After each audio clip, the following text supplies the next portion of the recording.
This video is about a serious mistake we make when we practice technique, at least when we're trying to practice technique to play faster lines. And we all do it, and I did it a lot until it dawned on me that, hey, I'm actually holding myself back here and I can't progress before I start working on this. So this is super important.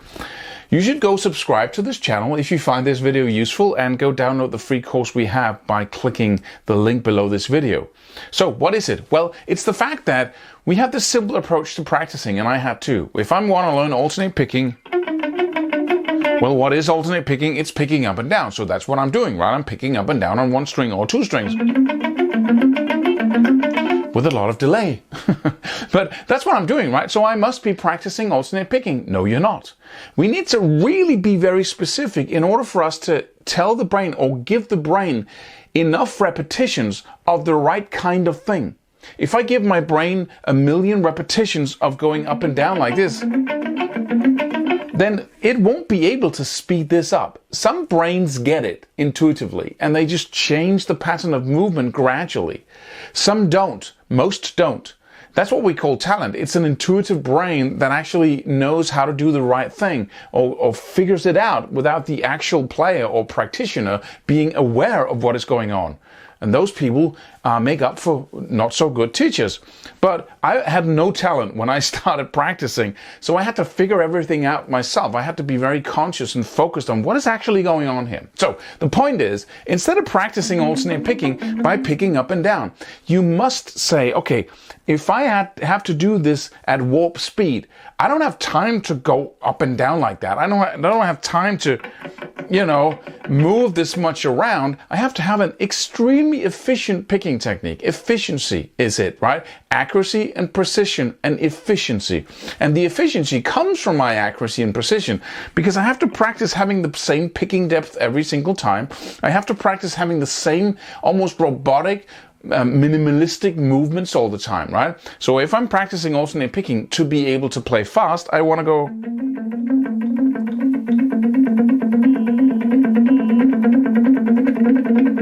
And then I have to put in my accents on that. I have to really go. But this thing, I have to stop doing that because I cannot speed it up. And if I put in 1,000,000 repetitions of doing just a normal, the alternate picking I would use if I was phrasing, right?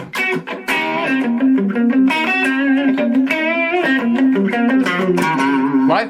I want to have big movements there because I want to hit the string. I want to do a little bit of a pinch harmonic, ups and down strokes, all kinds of stuff. See, what's the reason why B.B. King never became a top shredder, right? What's the reason? Because he played for an eternity.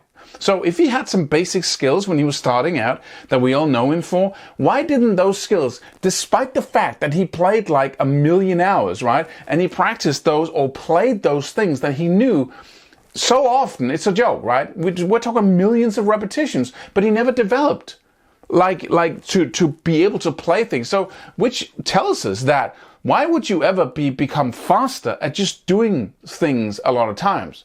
You have to practice like if you were playing fast. You have to practice efficiently, accuracy and precision, which means accuracy and precision in your picking motions, right? The same thing goes for legato. You have to hammer on and hit the string right on with the tip of your finger instead of just a flat part. You have to have accuracy and precision. And if you use your fingertips to do that and really stand up on the fretboard so your fingers are hitting directly towards the fretboard, it becomes much harder because you don't have your whole finger to kind of clash in towards the string. So you have to really be accurate. But when you learn the accuracy and the precision here, then suddenly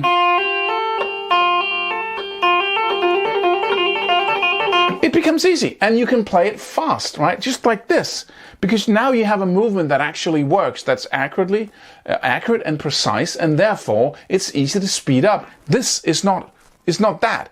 Your picking depth varies when you do that. Your pick strokes, the force with which you pick varies. It's a nightmare to speed up for the brain. So pick something that can actually be sped up, right? When you practice anything. It's the same thing when you practice sweep picking, right? If you use your arm, well, that's a nice trick, using your whole arm, because you get a big movement, right? But you can't do that with any amount of precision. So you have to practice going from here to there with one movement, and your arm is good at that. You know, the big, brute movements. But if you really want to develop precision and be...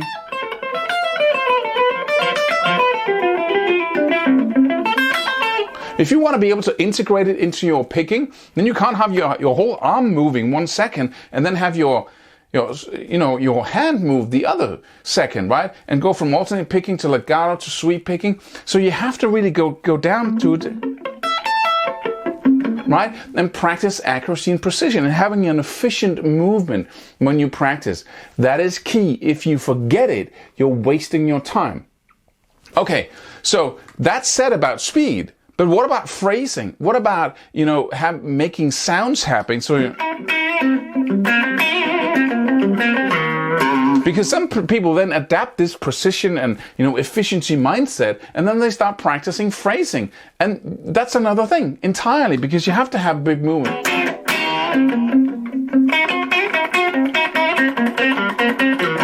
Because now you're playing slow. Once you're playing slow, you can put in all kinds of details into the note. As I said, up and down stroke pinch harmonics, vibrato, all kinds of stuff you can play in different areas.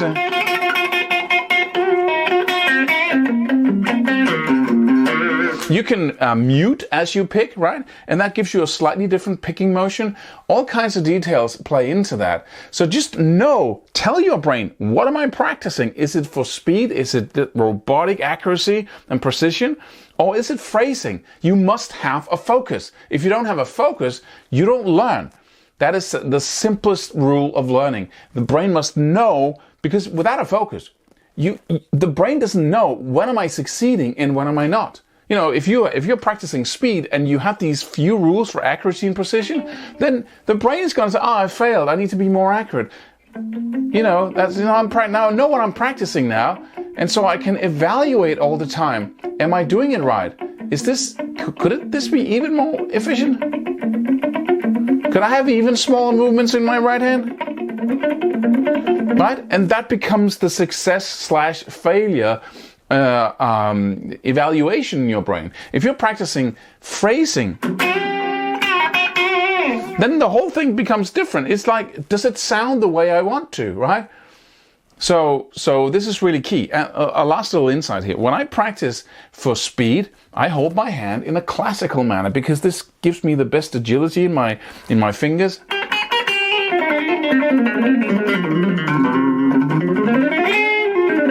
When I practice phrasing, I grab the neck like this.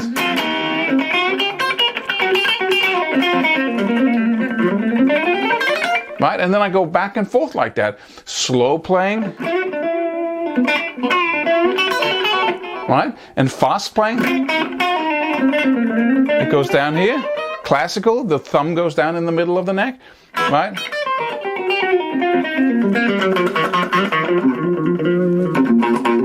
Right? Because then I can really grab it. I can mute the strings with my other fingers, and it just works miracles when you're phrasing. Trying to phrase like this is a nightmare, right? Trying to play fast like this is also a nightmare, because I can't reach anywhere, right?